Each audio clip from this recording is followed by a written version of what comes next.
타임지 선정 세계에서 가장 영향력 있는 인물 애비 원백이 전하는 세상을 바꾸는 강한 여자들의 8가지 새로운 방식.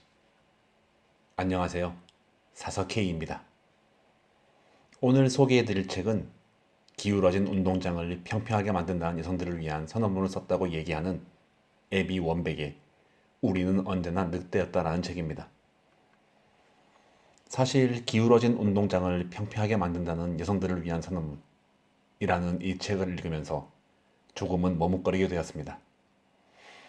특히 한국에서 남성 연대와 페미 혹은 메갈이라는 극단주의적인 남녀 평등과 남녀 차별이 대립한 상황에서 이 책을 읽고 후기를 전달한다는 것이 어쩌면 아슬아슬한 줄타기 느낌도 들었죠.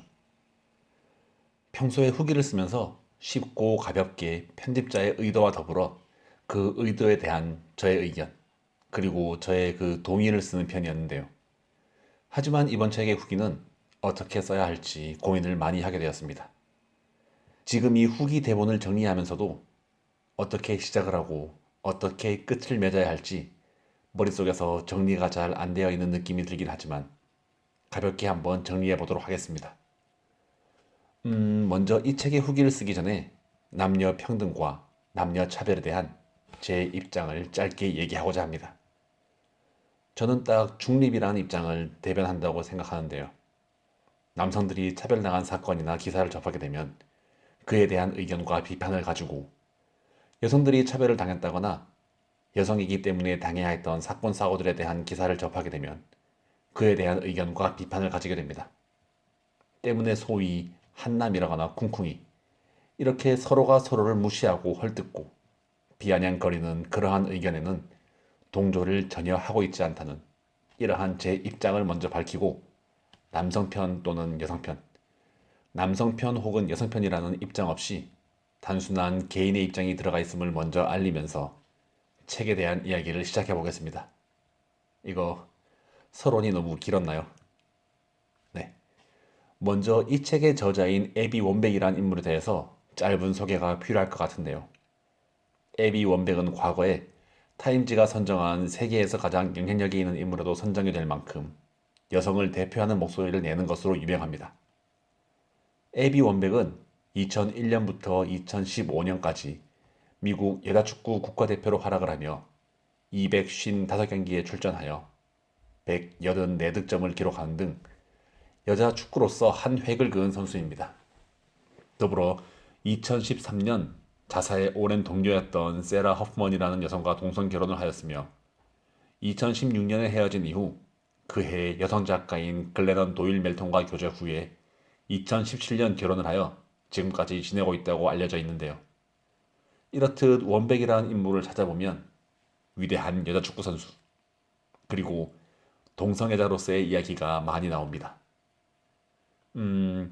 애비 원백이라는 이름이 널리 알려지게 된 배경에는 2019년에 28명의 미국 여자 축구 대표팀 선수들이 여성의 날을 맞아 남자 대표팀 선수들과 동일 임금을 보장하려며 미국 축구협회를 상대로 소송을 제기한 사건이 있었습니다. 그동안 만연했던 성차별에 항의하는 대표팀의 용기 있는 목소리에 관중들 역시 한 목소리로 오랫동안 동일 임금을 외치며 화답을 한 것이죠. 미국 여자축구 대표팀은 성차별과 인종차별, 그리고 소수자 혐오 등의 문제에 대해서 목소리를 내어 맞서고 직접 행동에 나서 경기장 안과 밖에서 성평등의 아이콘이 되고 있는데요. 그 행보에 크게 기여를 한 인물이 바로 이 작가 애비 원백입니다. 그녀는 축구선수로서도 마찬가지로 미국 여자축구 대표팀의 전 주장이자 2번의 올림픽 금메달리스트, 피파 올해의 선수상 수상자, 남자와 여자 모두를 통틀어서 국제 경기에서 가장 많은 골을 넣은 선수, 타임지 선정 세계에서 가장 영향력이 있는 백인, 뉴욕타임즈 베스트셀러 저자이기도 하죠. 선수 시절의 그녀는 필드에서 공격수로서 최고의 실력을 보여주었을 뿐만이 아니라 성평등, 성소수자 권리 등에 대해서 꾸준하고 당당하게 목소리를 내왔는데요. 은퇴 이후에는 여성의 리더십 개발을 위한 재단 올프백 인디버를 설립하여 미국 전역에서 활발하게 활동 중에 있다고 합니다. 그녀가 책에서 얘기하는 그녀의 입장을 이해하기 위해서는 먼저 그녀라는 사람을 이해해야 할 필요가 있었기 때문에 그녀에 대한 이야기를 많이 그리고 최대한 짧게 추려서 간략하게 설명을 해보았습니다. 이제 진짜로 이 책으로 들어가 보겠습니다. 이 책에서 애비 원백은 여성들에게 야망을 가지고 자기 몫을 당당히 요구하고 실패하더라도 계속 곱씹으며 여성에게 주어진 몇 안 되는 자리를 더 많이 차지하기 위해 계속 도전하고 자신의 무리를 찾고 동료 여성의 성공을 함께 축하하라는 간결하고도 강력한 메시지를 전달하고 있습니다. 빨간 모자 동화를 이야기하면서 빨간 모자가 아니라 늑대가 되라고 이야기를 하고 있죠. 어릴 적부터 원피스를 입어라. 조신하게 행동해라던 여성으로서 그리고 여자아이로서의 가르침을 받으며 지내온 여성들에게 정해진 길을 벗어나는 것에 대해서 두려움을 느낄 것이 아니라 정해진 길을 벗어나라고 이야기를 하고 있습니다.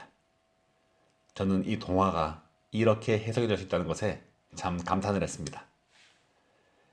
애비 스스로도 역시 성차별과 이성의 중심의 사회적 규범에 따른 가르침을 받으며 자라왔다고 하는데요. 왜 본인이 원하는 옷을 입을 수 없으며 내가 원하는 사람과 사랑을 할 수 없고 내가 원하는 사람이 될 수 없을까에 대한 생각에서 그렇게 시작한 그녀의 고민은 본인만을 넘어서서 다음 세대의 여성들을 위한 새로운 길을 제시하고 있죠. 그녀는 이전 세대의 여성들이 쟁취해냈던 터를 누볐고 다음 세대의 여성들이 걸어갈 길을 닫기 위해 거침없이 싸워왔습니다. 지금도 물론 계속해서 싸우고 있죠. 그녀는 전 세계의 여성 그리고 소녀들에게 이렇게 말하고 있습니다. 우리는 단 한 번도 빨간 모자였던 적이 없다. 우리는 언제나 늑대였다. 늑대는 세상의 여성에게 무엇이 되라고 말하기 전부터 내면에 존재한 재능이자 힘, 꿈, 목소리, 호기심, 용기, 존엄, 선택이자 가장 진실된 정체성이라고 말이죠. 또한 이제 자신의 팀은 세계 모든 곳에 있는 모든 여성이라고 선언을 합니다. 그리고 우리에겐 남성적이고 수직적이고 폭력적인 오래된 규칙 대신 새로운 규칙이 필요하다고 말하고 있죠. 그녀는 8개의 새로운 규칙을 책에서 제안하고 있습니다. 하나, 당신은 언제나 늑대였다. 둘, 감사하라. 그리고 야망을 가져라. 셋, 벤치에서 리드하라. 넷, 실패를 연료로 삼아라. 다섯, 서로를 챔피언으로 만들어라. 여섯, 공을 요구하라. 일곱, 덤벼라. 여덟, 자신의 무리를 찾아라. 그녀는 여전히 여성들의 권리를 위해서 목소리를 내고 있으며 다음에 올 세대를 위한 미래를 만들어 나갈 것이며 동료의 성공을 함께 축하할 것입니다. 옆자리에 앉은 남성과 같은 임금, 같은 직위, 같은 존중을 요구할 것이며 동료들의 몫을 위해서도 목소리를 낼 것입니다. 여전히 오래된 규칙 속에 살고 있는 여성들을 마주치면 그들과 싸우는 대신 모두를 위해 계속 싸울 것입니다.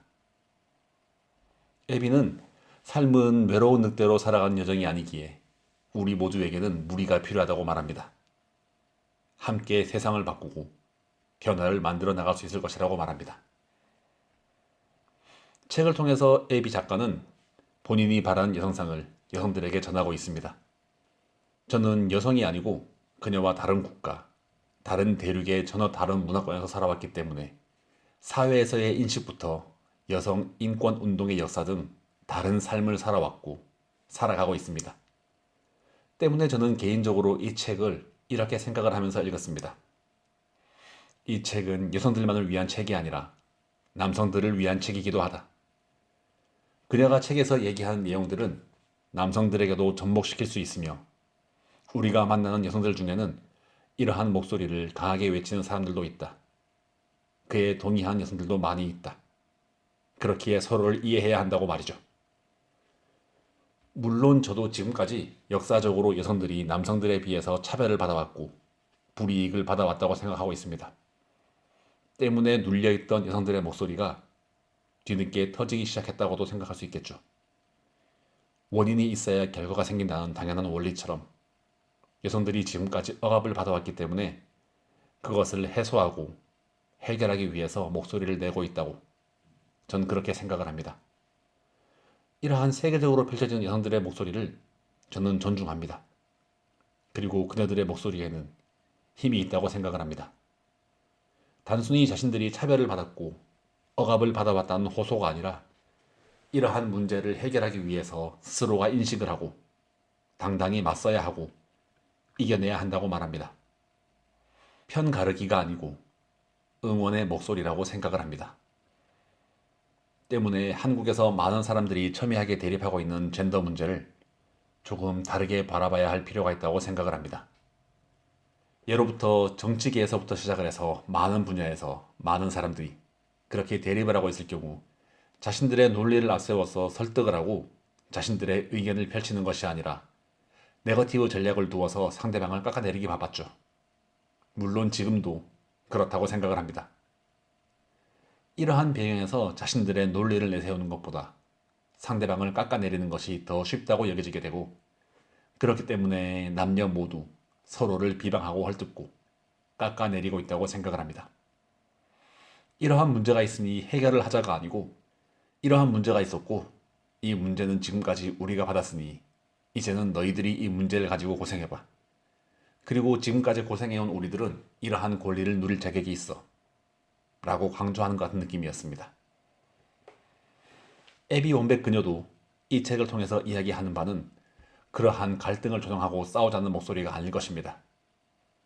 서로가 서로를 이해하고 자신의 권리를, 자신의 마땅한 권리를 찾으라는 것이죠. 하지만 그 권리를 찾기 위해서 다른 사람의 권리를 깎아내리고 단순히 비방해서는 안 될 것이라고 생각을 합니다.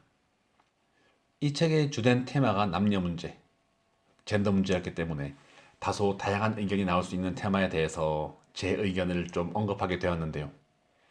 이러한 제 의견에 대해서 지적이나 반대 의견은 감사하게 받겠지만 오해나 혹은 지나친 비방은 없으셨으면 좋겠습니다. 제 이런 소개글에 대해서 제가 가지고 있지 못한 부족한 논리에 대한 의견은 다양하게 제게 얘기해 주시는 것은 저도 수용을 하고 오해하신 부분이 있다면 풀릴 수 있도록 많은 대화를 하겠지만 단순한 비방은 지양해 주실 수 있으시겠죠. 자, 우리 함께 이렇게 젠더 문제를 바라볼 수 있었으면 좋겠습니다. 사실 전 젠더 문제에 관해서 큰 관심을 두지 않고 지내왔고 지금도 그렇게 지내고 있습니다. 때문에 젠더 문제에 대해서 큰 배경 지식이나 그동안 발생했던 많은 크고 작은 사건들은 모르고 있는 부분이 많이 있죠. 때문에 여러분께서 제게 이러한 일도 있었다, 이러한 의견도 있다는 목소리를 전해주신다면 더욱 더 배울 수 있는 기회로 생각하도록 하겠습니다. 이상으로 책 소개를 마치며 오늘도 들어주심에 감사드립니다. 더불어 사서K의 책 소개가 재미있으셨다면 좋아요, 구독, 알림 설정으로 사서K가 매주 들려드리는 다양한 책들과 만나보실 수 있습니다.